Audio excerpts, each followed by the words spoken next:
muito curioso esse momento para mim. Acho que é uma forma de eu honrar a família Cursino como um todo. O Enneagrama foi um presentão que literalmente pulou o muro e caiu na minha casa. É ou não é? É curiosíssimo, curioso, assim. Tem dois momentos na minha relação com o Enneagrama muito potentes. O primeiro, acho que é uma oitava na minha vida, essa vizinhança Cursino, de bater papo e de repente ser chamado para um curso e entrar numa espiral de transformação sem igual, na minha trajetória enquanto educador. E o outro foi em meio a uma pós-graduação de educação integral. A professora, também deve ser conhecida de muitos aqui, a Fátima, ela faltou na formação, e aí alguns colegas viraram e falaram, mas o cara ali, ele sabe de Enneagrama, já tinha feito workshops com o Nicolai, com o Urânio, e naquele instante eu subi no palco, dei uma aula de Enneagrama e minha vida novamente mudou por completo. A partir de então, comecei a rodar o Brasil levando o Enneagrama para educadores de uma forma um pouco camuflada, porque tem que ser ecológico. A gente brinca, primeiro a gente faz um peixinho na areia, como os primeiros cristãos, os padres do deserto, e aí à medida que entra em ressonância, você chama para dançar, verbaliza, entra com espiritualidade, mas com devido cuidado. E é um pouco disso que eu vou tratar aqui hoje. Como levar o Enneagrama para as escolas? Porque é praticamente inevitável, à medida que a gente se sente tocado por esse conhecimento tão transformador, que você pensa, puxa vida, isso tinha que estar nas escolas, as crianças deveriam aprender desde cedo. A Carol mencionou isso, as famílias têm essa grande demanda, mas como fazê-lo?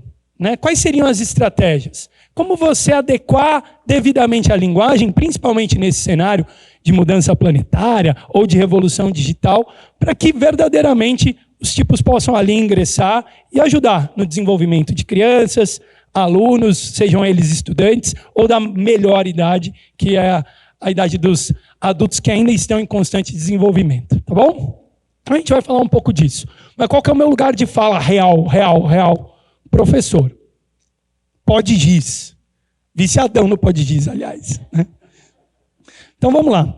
Eu sou historiador inicialmente, então eu gosto sempre de iniciar reflexões falando sobre o tempo. Para a gente entender o tempo presente, é importante que a gente pense em outros períodos da história. Como pensar a educação no século XXI? Olhando um pouquinho para trás. Eu trouxe essa linha do tempo para vocês. E vocês vão questionar, mas Portô, isso não é a linha do tempo, meu. Isso é um eletrocardiograma, cara. Sim, é um eletrocardiograma. Mas mais do que te convidar para pensar sobre o tempo, eu queria te provocar a sentir um pouco o tempo, tá? Sente aqui comigo, vamos abrir o cardíaco, Eu sou 5 social, tá bom? Beleza? Então para mim é um desafio aqui. Abre um pouco o cardíaco, volta no tempo aqui comigo. Florescer do Homo sapiens, mais ou menos 150 mil anos na África. O ser humano vivia do quê? Ele caçava e coletava. E os filhos dele? Caçavam e coletavam. E os netos? Caçavam e coletavam. E os bisnetos? Caçavam e coletavam. E os tá dando sono depois do almoço, tataranetos. Caçavam e coletavam. Pouca coisa mudava. Até que de tanto observar a natureza, a gente aprendeu a domesticar algumas plantas e alguns animais. A ayahuasca também foi ali domesticada, bem utilizada e por aí vai, E aí viramos agricultores e pastores. E os filhos? Agricultores e pastores. E os netos? Agricultores. E os bisnetos? Agricultores. E os agricultores e pastores. Pouca coisa mudava. E aí veio esse primeiro pulsar da história da humanidade. Foi uma revolução comunicacional. Eu não estou falando do celular que está na sua mão. Estou falando dessa revolução aqui, ó. É ainda mais poderosa que o celular, historicamente.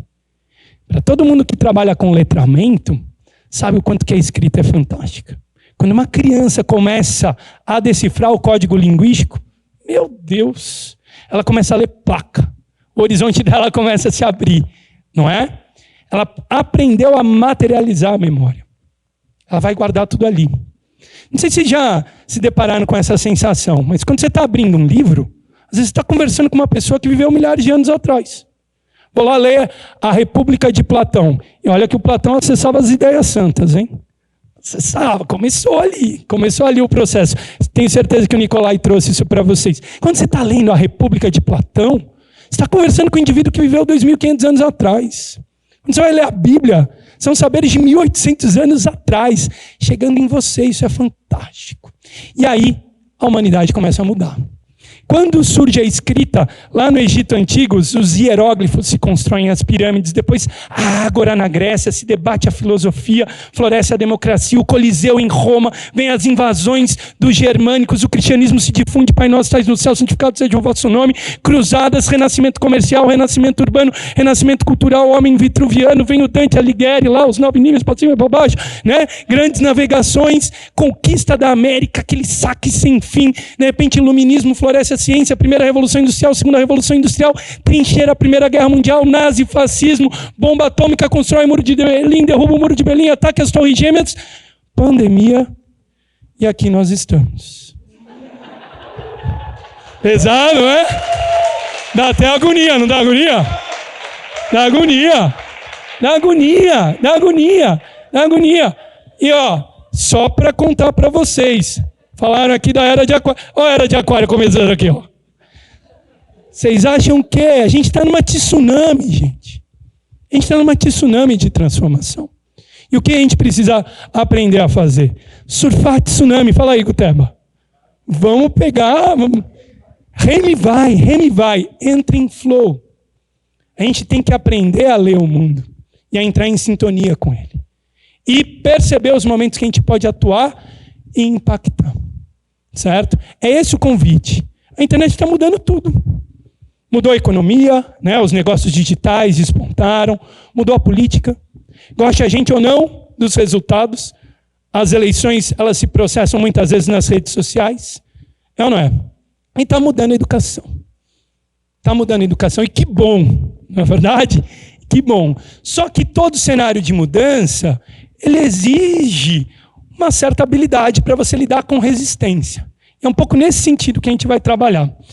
E percebam que várias instituições de ensino, nesse instante, já abraçaram a causa. Eu vou falar de uma das mais tradicionais. Essa instituição de ensino é maior que Objetivo, maior que Ângulo, maior que Coque, maior que Somos Educação, Croton. Pra vocês terem dimensão, essa poderosa instituição que é um case. Vocês gostam de case, né? É chique falar case. Quando eu tenho o pessoal do corporativo, qual é o case? Né? Na escola é exemplo. Dá um exemplo aí. Né? Exemplo. Um exemplo para vocês. Né? Essa instituição, ela tem 1,3 bilhão de alunos. É muita gente, né? Imagina a quantidade de professores. Se eu formar isso tudo de professor, são centenas de milhares de professores. E o que começou a acontecer com essa instituição? Na virada do século XX para o século XXI. Eles começaram a perder aluno. Nossa, se tivesse mantenedor de escola aqui, dá palpitação. Perder aluno. Começou a evasão. Né? E aí eles colocaram para comandar a instituição um diretor que tem todos os títulos que vocês possam imaginar. Mestrado, doutorado, PhD, livre docente, certo? Academicismo puro. Colocaram o cara lá. Vai lá. Vira o jogo. E ele não deu conta. Estouraram escândalos de corrupção envolvendo a alta gestão. Escândalos sexuais envolvendo o professor-aluno. E o que ele tentou fazer? Com um pulso forte, ele falou, ninguém pode saber disso. Ninguém pode saber disso. Dá para controlar a informação na era digital? Vazou. E aí o cenário piorou. Até que eles decidiram mudar de educador no comando. Colocaram um educador que não tinha metade dos títulos do primeiro. Mas era um educador de alma. Sensível. Mais do que controlar, ele queria inspirar. E ele mudou a história dessa instituição de ensino. Alguns já identificaram qual é. Já identificaram? Igreja Católica Apostólica Romana. O primeiro CEO, é chique também, eu adoro. Quando me perguntam o que você é no laboratório humanista, né? Eu sou CEO. Sou CEO.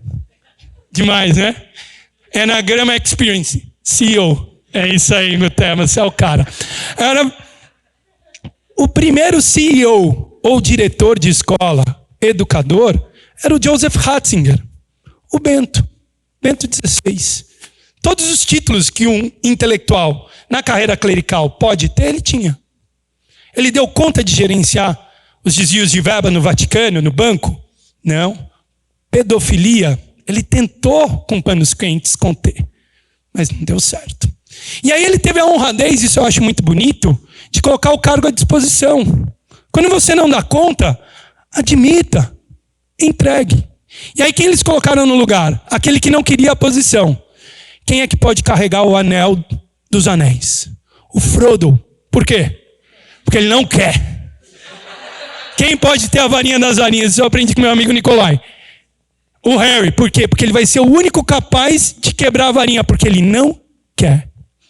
Quem assumiu a responsabilidade de conduzir a Igreja Católica, a maior instituição de ensino do planeta, foi o Chico Bergoglio. Gente, eu não sou católico. Eu não estou aqui para ovacionar a igreja. Mas a minha alma de educador entra em prostração diante do nosso irmão Papa Argentino. Qual é o ponto? O que ele tem de peculiar? E aí a gente começa a pensar a educação do ponto de vista mais sensível, desse campo sutil que vocês tanto mencionaram aqui. Ele não quer controlar nada, ele quer inspirar. Olha a diferença. Os dois estão no mesmo espaço. Vocês percebem isso ou não? Olha a indumentária, olha o trono. Totalmente diferente. Um é a autoridade do cargo. Você sabe com quem você está falando? O outro é a humildade do servidor. Percebe? E o que cultiva mais? Eu chego, eu sou Porto, sou formado na USP, mestrado na... Sou educador viciado, hein? Pode giz. Tem dia que eu acordo, vibro pra caramba na sala de aula. Tem outros dias que eu abraço o travesseiro e não quero sair da cama. E estamos juntos. É a humildade que aproxima as pessoas. E ele dá aula nesse sentido. Ele podia ter ido morar no Palácio do Vaticano. Ele ia ter um quarto de 150 metros quadrados, meu. Maior que a minha casa, isso aí. Ele fala, não, reforma para mim um quartinho lá no Castelo de Santa Marta. Mas por que sua santidade? Porque eu quero estar perto das pessoas. Eu quero comer no bandejão. Como você conduz uma instituição de ensino? É do gabinete? Não, é em contato com as pessoas. O professor ele não tem que ficar atrás da mesa. Ele tem que estar em relação com os alunos. O diretor da escola não pode ficar enfiado na sua sala. Ele tem que estar na porta da escola recebendo as famílias. São essas relações, muitas vezes desafiadoras, que a gente precisa enfrentar. A gente não pode buscar ambientes esterilizados. A gente tem que encarar o mundo como ele de fato é. Não é o homeschooling que a gente precisa nesse instante. É a habilidade de conviver socialmente e de lidar com a diversidade. O nosso grande chamado nesse momento. Percebem ou não? Outra do Chicão. Primeira viagem que ele fez, não foi, latino-americano vai dar um rolê na Europa, né? Não, ele veio para cá. Jornada da Juventude. E ele tratou do quê?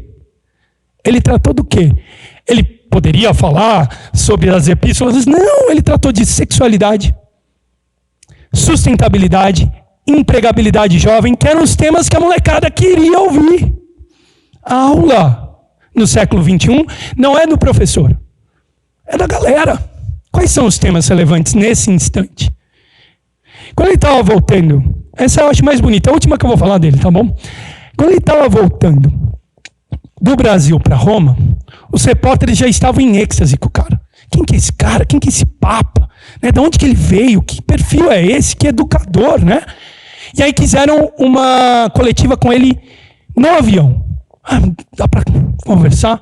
E aí, ele estava lá na primeira classe, chegaram os assessores, tipo, Sua Santidade, o pessoal lá quer conversar com o senhor, então, nós vamos responder aqui as perguntas que eles encaminharam, né? Já vamos, quando aterrizar, mandar por e-mail, se o senhor aprovar as respostas, é isso que a gente vai fazer, pode ser? E dizem que Francisco, naquele instante, olhou e falou, mas eles querem falar comigo? Sim, Sua Santidade, eles querem falar com o senhor. Eu não estou nem cansado, acho que eu vou lá bater um papo com eles. Não, o senhor não pode. Mas por que eu não posso? Sua santidade, esse não é o protocolo. Mas por que não é o protocolo? Se eles te fizerem uma pergunta e o senhor não souber a resposta. Aí dizem que nesse instante o Francisco levantou e sorriu. Falou, se eles me fizerem uma pergunta e eu não souber a resposta, é simples. Eu direi que não sei. E foi lá bater papo. Qual é o convite para transformar informação em conhecimento, mas acima de tudo, como foi mencionado aqui, conhecimento em sabedoria? É a humildade.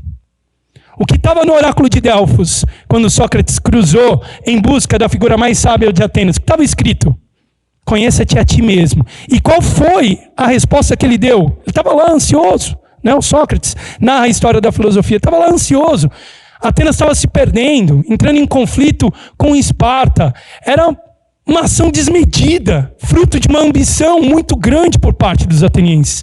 E o Sócrates estava criticando aquilo que estava ocorrendo na sociedade. E ele falou, preciso me consultar com alguém. Vou ao oráculo de Delfos. E estava lá a sacerdotisa de Apolo, né? Ele foi lá e questionou, quem é o homem mais sábio de Atenas com quem eu possa conversar? É a sacerdotisa, recebeu, né? Vem lá de cima. Sócrates o é. E ele, não pode ser eu. Não pode ser eu. Eu só sei que nada sei. Ela, Sócrates o é. Ele, não pode ser eu. Eu só sei que nada sei. Ela, pois bem, pelo menos você sabe que não sabe. Isso é mais do que aqueles que acham que sabem o que não sabem. Humildade. Entrar no cenário da educação para despertar, elevar consciência, exige humildade e grande expertise. É assim que a gente consegue subir. Em última instância, o que eu estou querendo dizer aqui, para ir direto ao ponto. A gente está na era da informação. Todos os saberes estão na sua mão. Certo? Está na nuvem. Faz o download aí. Qual é a função da escola? Transformar a informação em conhecimento. E transformar esse conhecimento em sabedoria. Esse é o chamado nesse instante. Nós vivemos um modelo de educação saturado em informação. A gente tinha que decorar a tabela periódica, gente. É ou não é? Eu sei esse diacho de cor até hoje. Lítio, sódio, potássio, rubídio, césio, frâncio, berílio, magnésio, cálcio, estrôncio, bário e rádio. Só que eu sei em forma de musiquinha. Hélio, neônio, agora você sabe também, né, Catiuxa? Estudou na mesma escola que eu. Total. Agora, se eu cruzo um berílio na rua, eu sei o que é o berílio? Sinapse desperdiçada. Neurônio que vai ter que reconfigurar depois. Agora, na hora que você mostra a aplicação, é outra história. E essa é a função da educação. Essa é a função da educação. A gente tem uma educação muito informativa. Ela desenvolve pouco conhecimento. Tem muito entulho. Está na hora de ensinar habilidade. E, de fato, existe esse movimento. Tá? Quer ver? O hélio. Na tabela periódica, né? Não vou falar, eu sei que tem gente engenheiro químico aqui, né? O hélio é um gás nobre. E por que ele é um gás nobre? Porque ele é raro na atmosfera. Ele tem, do ponto de vista atômico, uma densidade menor do que, por exemplo, a do oxigênio. O oxigênio está aqui. Nitrogênio. Então, para vocês, dióxido de carbono. O hélio está aqui? Não. Agora, se a gente encher uma bexiguinha com hélio, o que vai acontecer? Vai subir. Por quê? Magia? Não, porque a densidade é menor, ela vai se posicionar acima. Isso é ciência, é empírico. Eu vou te mostrar como faz. Tem um método. Uma sociedade que não é simplesmente exposta a conteúdo científico, quando ela se depara com uma pandemia e vai ter que encarar uma vacina, ela não põe em questão. Porque ela entende método. Eu não sei como se faz uma vacina de RNA, mas eu entendo que é um método científico. E isso, validado, fortalece cognitivamente uma população. E inibe correntes obscurantistas. E que questionam a validade da ciência. A ciência tem limites? Obviamente que tem. A ciência explica tudo? Claro que não. Mas a ciência é fundamental para o desenvolvimento social. Não dá para viver no século XXI com aparatos tecnológicos desse nível se a escola não entrega ciência, porque eles podem ser instrumentalizados para narrativas absolutamente absurdas. E a gente fica desprotegido. A gente vive num cenário onde a gente tem 5G e terraplanismo. Olha que absurdo. É a AK-47 chegando em sociedades tribais, que antes disputavam território com arco e flecha, só que depois vão disputar com metralhadora russa. Esse é o caos. E a escola tem uma função. Não vai ensinar como se faz vacina com RNA, mas vai mostrar na experiência do feijão, na experiência da evaporação e condensação da água, na experiência do gazélio, o conhecimento. O que é ciência? Agora, como é que eu transformo conhecimento em sabedoria? Quando eu penso no impacto social que isso tem. Não é pegando gazélio e fazendo vozinha. Gente, ó, dica básica. Quer entender um pouquinho mais de educação? Comece conversando com o animador de festa infantil. Ele vai te explicar para que serve o gazélio. E não é para fazer vozinha. Foi um dos meus primeiros empregos. Eu fui pai muito cedo. Né? Eu fui pai com 19 anos de idade e trampava com o que fosse. E ali eu entendi algo que é extremamente importante para a educação. Tem uma falácia na educação. Qual é a falácia? Que criança é um ser angelical. Mentira. Não é. Criança não é um ser angelical. As crianças são lindas porque elas são verdadeiras. Isso é belíssimo. Você está lidando com a verdade o tempo todo. Na era da pós-verdade, a gente tem que ter fome de verdade. E a criança te entrega a verdade o tempo todo. O tempo todo. Mas tem agressividade infantil? Tem bastante. E quando você está numa festa, ali os pais deixam, vão tomar cerveja e deixam lá com você. Você fala, pum, primeira bicuda já você leva. Né? E aí um vira para o outro e fala, sai daqui, seu gordo, seu feio. O que você faz numa situação dessa? Qual que é o protocolo com o gazélio? Só enche a bexiguinha e entregue ao final. Porque vai levar de lembrancinha. Mas para que serve o protocolo? Francisco ensinou. Para quebrar. Quando precisar quebrar, quebra. Certo? Aí você vai lá, ela foi apartada da brincadeira. Eu enchi a bexiguinha com gazélio. E entreguei só para você. Pega a bexiguinha. Você está se sentindo especial? Está acolhida? Aqueci ela emocionalmente? Pronto. Isso é sabedoria. Entendem ou não?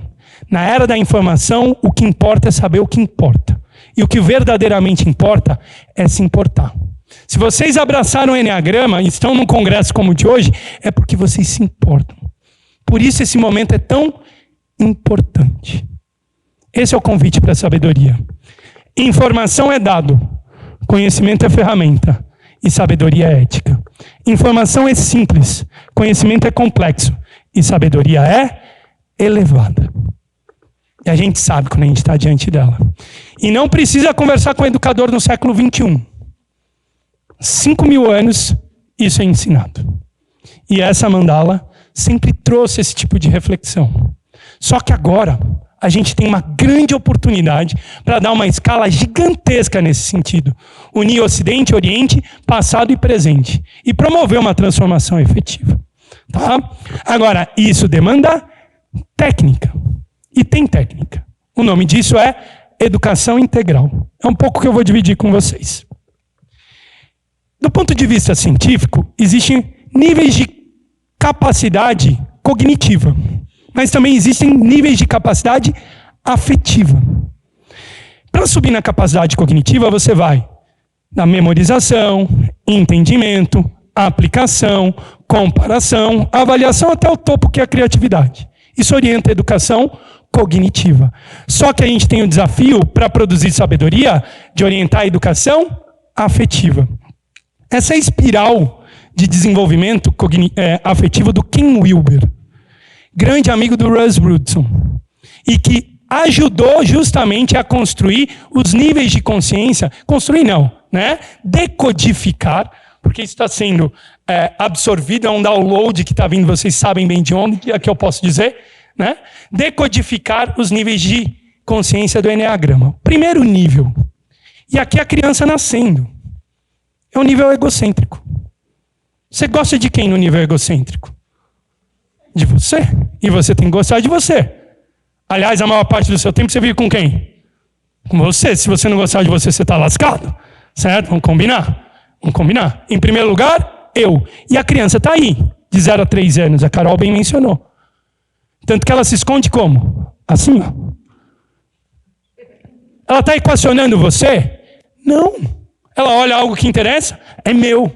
Ela tem conflito, ela morde.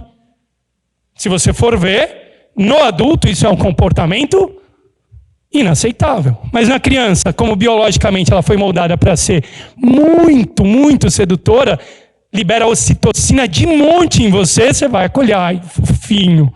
Mas tem agressividade ali. É um nível egocêntrico.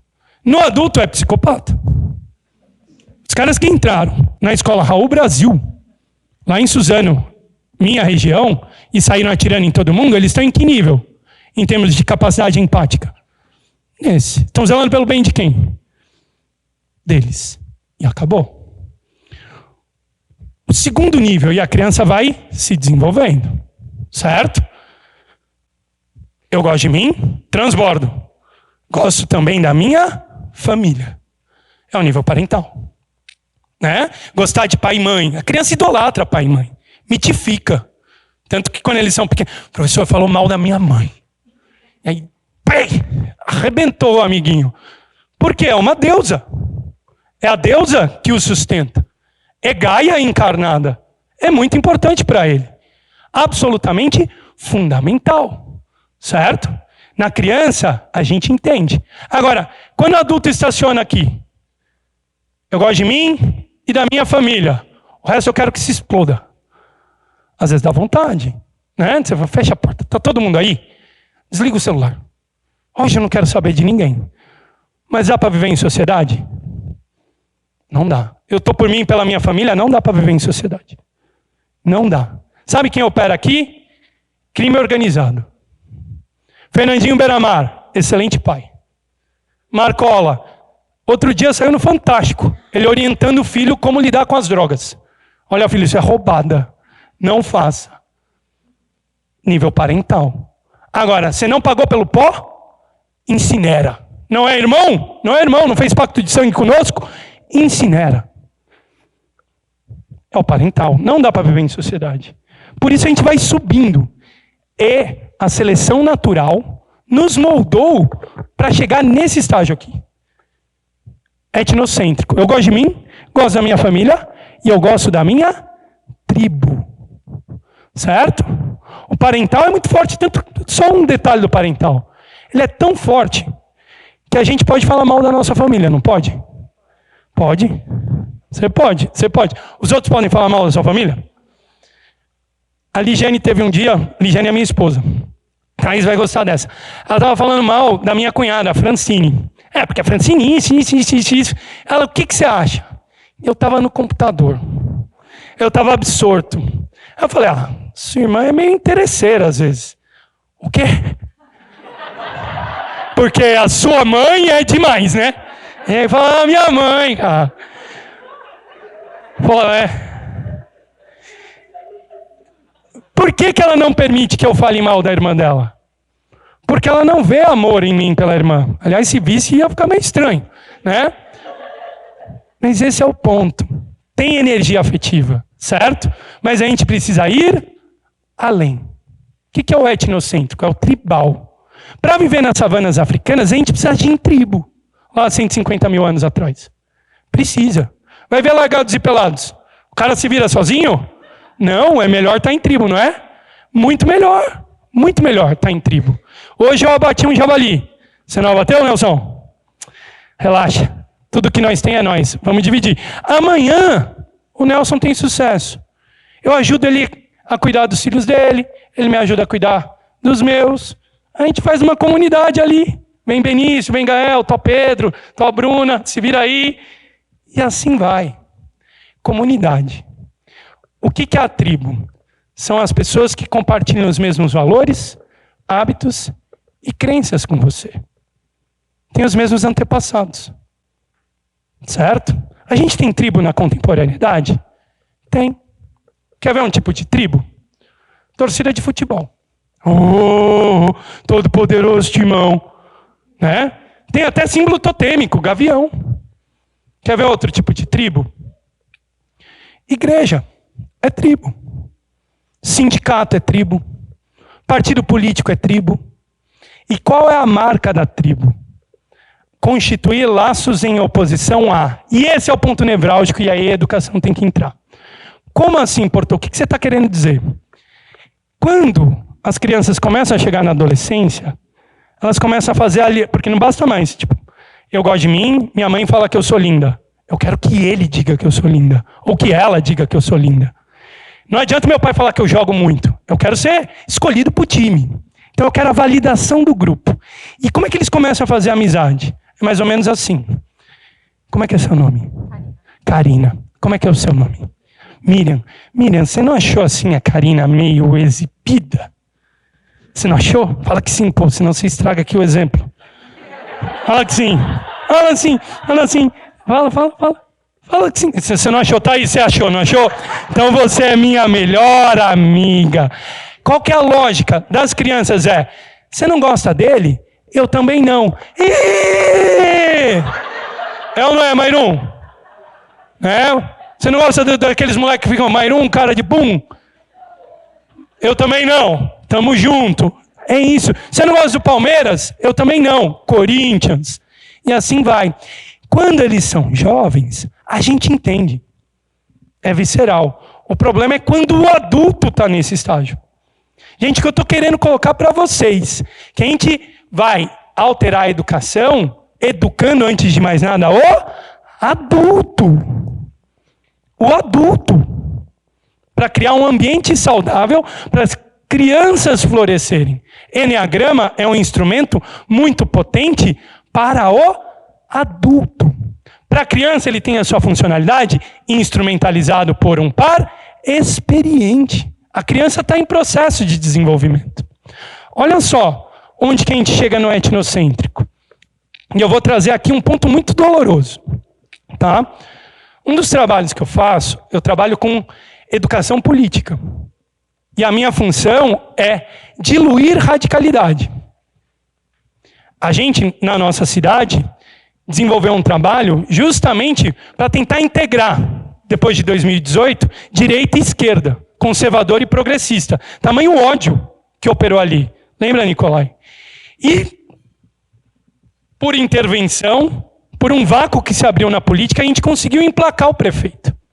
E a gente está trabalhando com todo o funcionarismo público.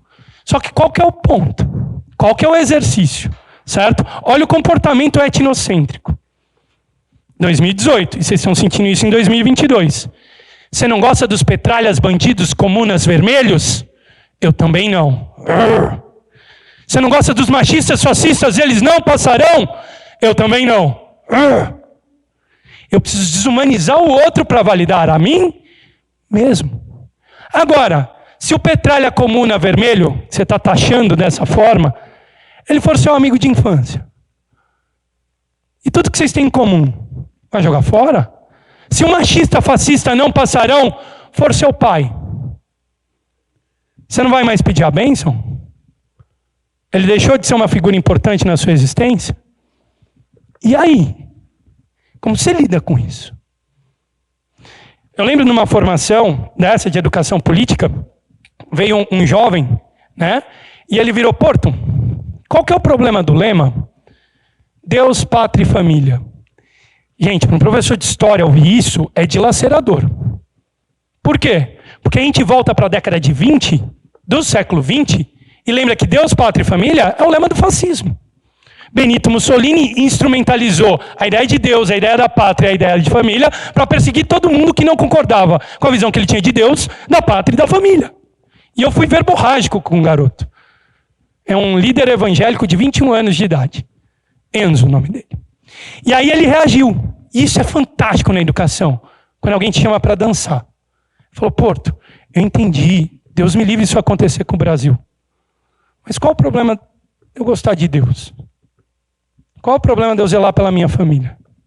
Qual o problema de eu me preocupar com a minha pátria? Qual o problema? Gente, nenhum problema com a ideia de Deus. E vocês bem sabem.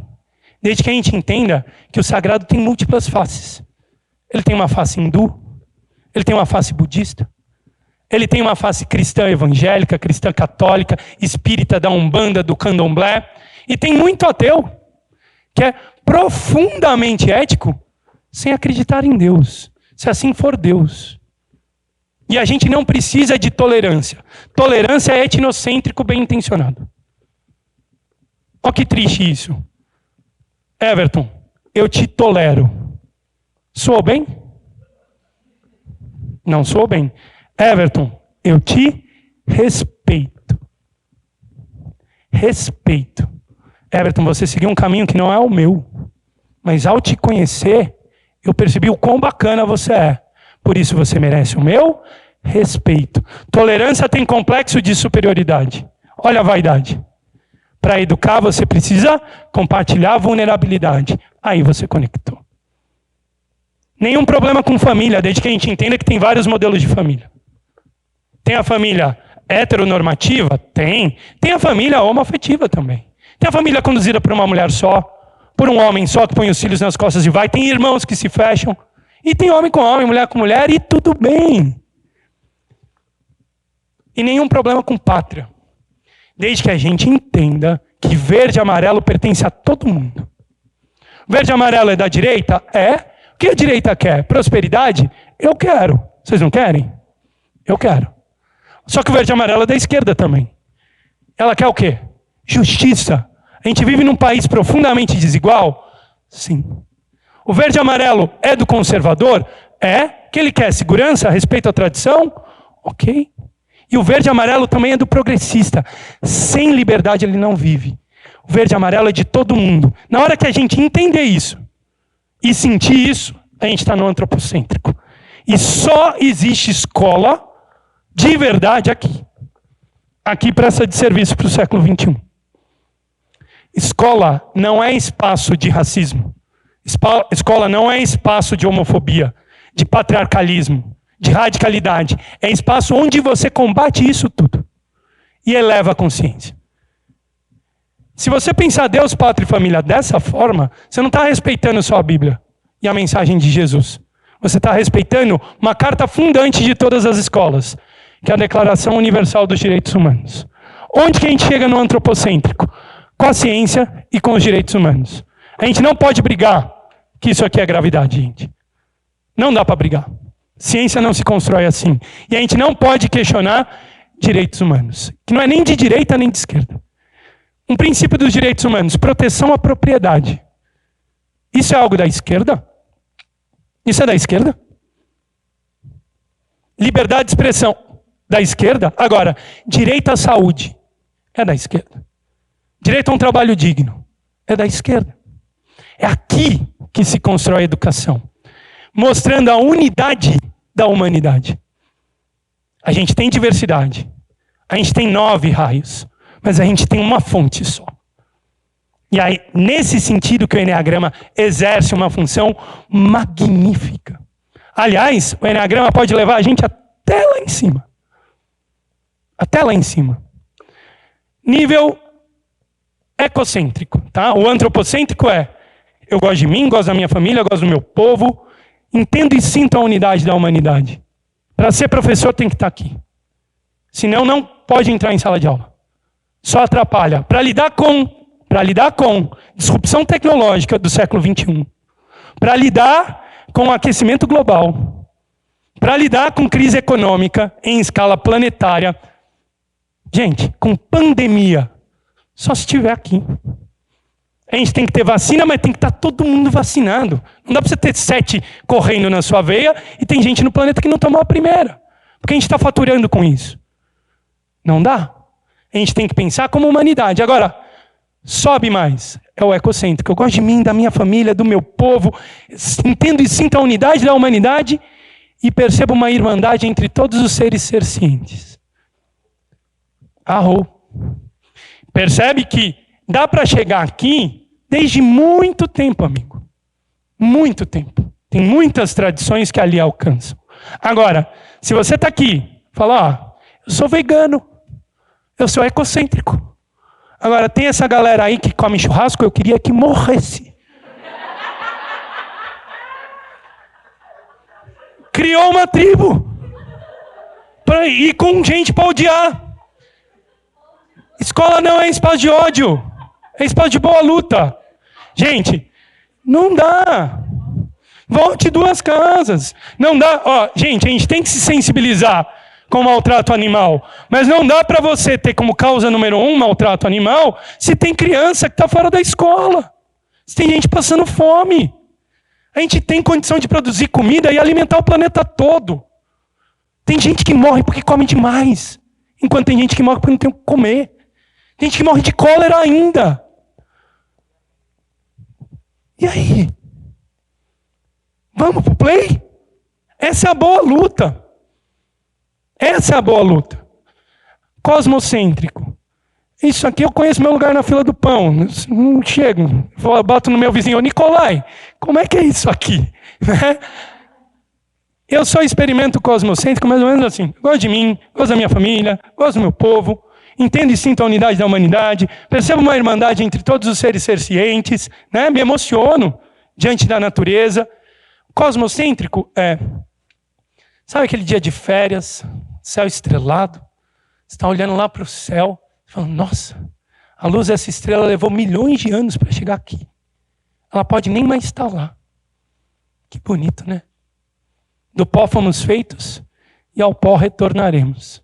Você só sente gratidão. E aí vem, Pai, pronto, terminei. Você tem que... Vai lá limpar a bunda, né, Thaís? Tá lá ele no Chantal. E nós lá limpando as bundas. Fácil você tá aí, né? Tá fácil aí, né? Tá bom. É isso. A gente é do mundo. Gente, quem está aqui? São os grandes líderes, os grandes educadores. Papa Francisco está ali, por isso que ele nos cultiva. Dalai Lama está ali. Martin Luther King está ali. E eles não são docinhos, não. O Martin Luther King, ele não está convocando a gente para, vamos acessar o mais alto plano. Não. I have a dream here today. Que negros e brancos possam frequentar as mesmas escolas, independente da cor da pele. Ele está chamando a luta para subir daqui para cá. Agora é óbvio, ele está imbuído de um senso de justiça sagrado.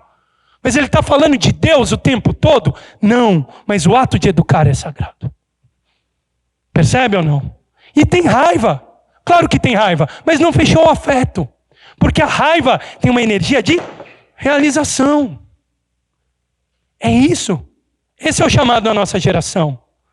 O desafio do Enneagrama para o cenário escolar é materializar. E não é fácil. Você tem que ganhar calo. E precisa de tough love. Às vezes é um amor duro. Né? A gente tem várias formas de afeto. Ágape, belíssimo. Vamos ensinar na escola. Vamos ensinar na escola. Filia, belíssimo. Eros, lindo, gera vida. Só que você não pode falar, gente, hoje vamos ter uma aula de ágape. Eles vão te mandar embora. Mas você pode sentir ágape. Você pode acolher ágape. Você pode cultivar a natureza ágape. Está ali. E se você estiver sentindo, você cria o campo. E as crianças vão sentir também. Se você verdadeiramente sentir filia pelos seus colegas, você vai criar o campo. E as crianças vão sentir também. Percebe ou não? E se você tem... Ai, caceta, perdão. Se você tem uma energia... Eu sou 5. Eu tenho uma energia erótica pelo conhecimento. Eu vibro, eu tenho tesão pelo saber. Eles vão sentir também. Agora, todo mundo vai sentir? Não. Nem todo mundo. Dar aula é chamar para dançar. A gente estava falando, né, Guteba? Né? Difícil entrar depois do medo. Tá todo mundo... O Guteba precisa... E chamando vocês para dançar e criando um outro campo que seja o dele. E professor, pode e deveria saber disso? Sim, mas está aqui. Nem todos estão interessados. Nem sempre é fácil. Mas é a boa luta? É a boa luta. Mas é luta. É resistência. É o seu chamado.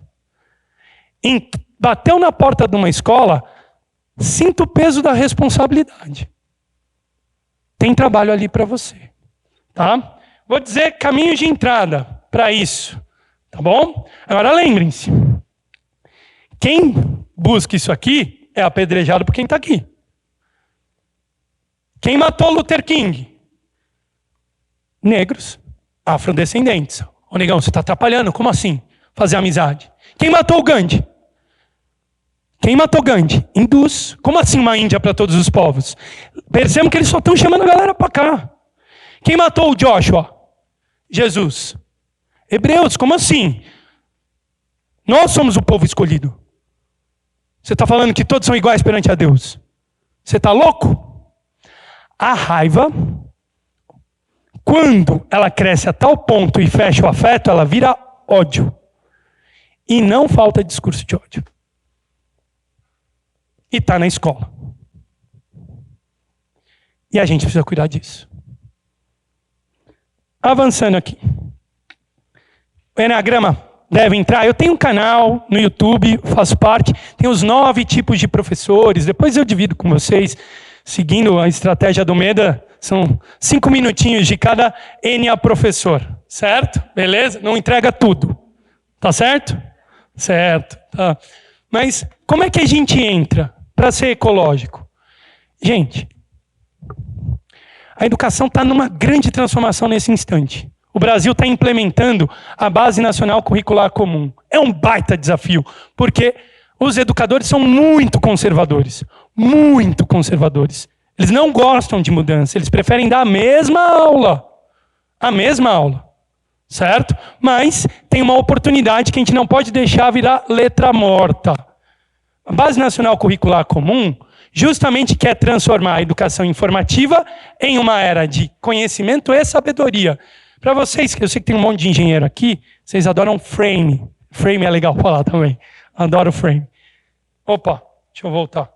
Está aqui o frame. As competências gerais que um jovem, desde a tenridade, deve desenvolver quando ele sai da educação formal. Gente, é maravilhoso. Ele tem que desenvolver conhecimento, aqui é conteúdo, mas ele tem que desenvolver pensamento científico, já é raciocínio, senso crítico e estético, ele tem que saber se expressar, ele tem que saber construir e desconstruir argumento, é maravilhoso. Agora, olha onde vai entrar o Enneagrama.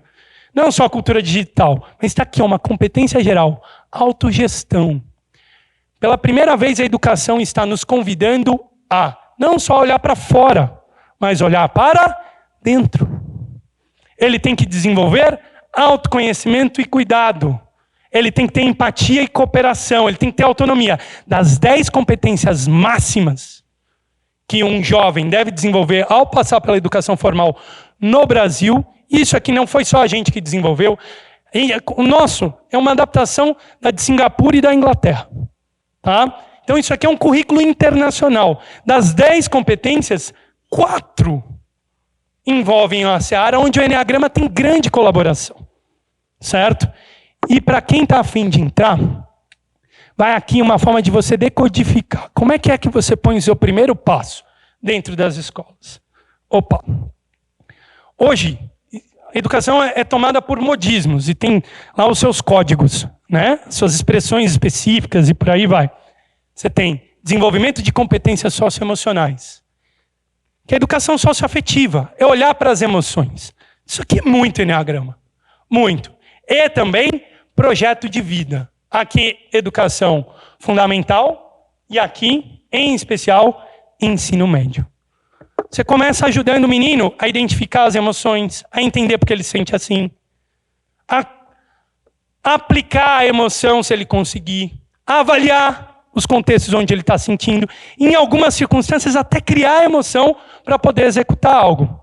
Gente, se isso não é Enneagrama, eu não sei o que é. Certo?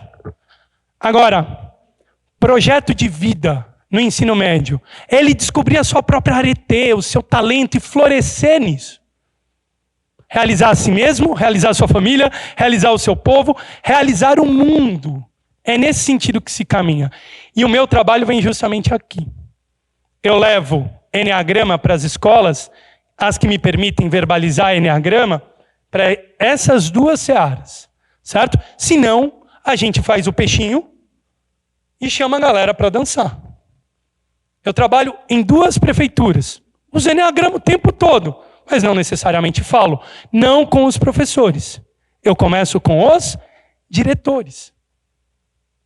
Trabalho na prefeitura de São Vicente e na prefeitura de Mogi das Cruzes como consultor. Dou formação para toda a direção. Agora, imaginem, são aproximadamente 600 diretores. Eu tenho um grupo de 50 interessados no workshop inicial de Enneagrama. Apenas. Porque as prioridades deles, e eu respeito, verdadeiramente respeito, são outras. Evasão escolar, merenda que não chega, percebe? Violência familiar, é isso. E você tem que ser respeitoso para entrar nessa seara. Agora, a gente tem escolas internacionais que vão declarar que tem Enneagrama, vão comprar junto à comunidade e ok. São diferentes searas. A gente tem que sacar em última instância que existe uma espiral. E qual é a nossa função? Cuidar da saúde da espiral. Não dá para pular a etapa. Esse é o segredo. O que a gente vivencia, às vezes, em workshops, eu estou encerrando, tá? O que a gente vivencia, às vezes, em workshops, a gente vivencia mudanças de estado. Você vem, experiencia isso aqui, vai para o campus da mata, vem para um congresso e você muda de estado. Você volta para casa leve, mas dão 2 dias, o que acontece com você? Você volta para o modus operandi. O seu centro gravitacional voltou. O processo de desenvolvimento demanda tempo. E desenvolvimento cognitivo, afetivo, relacional. São múltiplas inteligências que você tem que ir cultivando e desenvolvendo. Não é uma mudança de chave, são 2, 3, 4, 5. É longo. E a gente tem que entender o caminho da própria criança nesse sentido. Percebem ou não? A maior parte da sociedade brasileira está naquilo que a gente chama de nível azul de desenvolvimento, dentro da teoria do Ken Wilber, que é um pensamento mítico e combativo. A gente precisa primeiro entregar uma ciência de melhor qualidade. Primeiro desenvolver os direitos humanos. E ao longo do processo, se for a sua conexão, introduzir espiritualidade. É nesse sentido que o Enneagrama ele serve à sociedade do ponto de vista educacional. Para eu ir embora, tá? Queria aqui deixar uma mensagem. História de um buscador. Todos nós somos, né? Ele queria encontrar um caminho para acabar com o próprio sofrimento. E ele foi e descobriu a porta de um mestre e bateu lá no vizinho. Mestre, eu quero acabar com o meu sofrimento, mestre. Ele falou, é simples. Vá até a cozinha, pega um copo, põe a água, põe a sal e beba. Ele foi lá, é só isso. Bebeu, cuspiu. Muito ruim, mestre, não dá para beber isso não. Tudo bem, pode ir embora. No próximo dia, cozinha, copo, água, sal. Próximo dia, cozinha, copo, água, sal. Próximo dia, cozinha, copo, água, sal. 7º dia. Mestre, eu não aguento mais beber isso não. Que bom, meu filho. Eu achei que você nunca ia dizer. Agora pegue o copo com água e com sal e me siga. E os dois seguiram por uma trilha linda. Linda. Até que eles chegaram perto de um lago. Que reluzia o céu. Aí o mestre falou, pega o copo com água e com sal e despeje no lago, meu filho. Ele foi lá e despejou. Agora pega a água novamente. Ele foi lá e pegou. Agora beba. Ele foi lá e bebeu. Como que está a água, meu filho? Nossa, mestre, uma delícia. Uma delícia. Pois bem, essa é a explicação. O sal são os problemas da vida. E eles estão aí para todo mundo. O segredo é você deixar de ser copo e virar lago. O sal são os problemas que cada um de nós, vamos enfrentar. E já enfrentamos. O segredo é a gente se unir. E aí, mais do que copo, mais do que lago, a gente vira oceano, cheio de sal e cheio de vida. A gente fraqueja o tempo todo. Tem hora que dá vontade de desistir. Por isso você precisa de uma sociedade brasileira de Enneagrama para te dar suporte. Não dá para seguir a jornada sozinho. Muito obrigado. Valeu.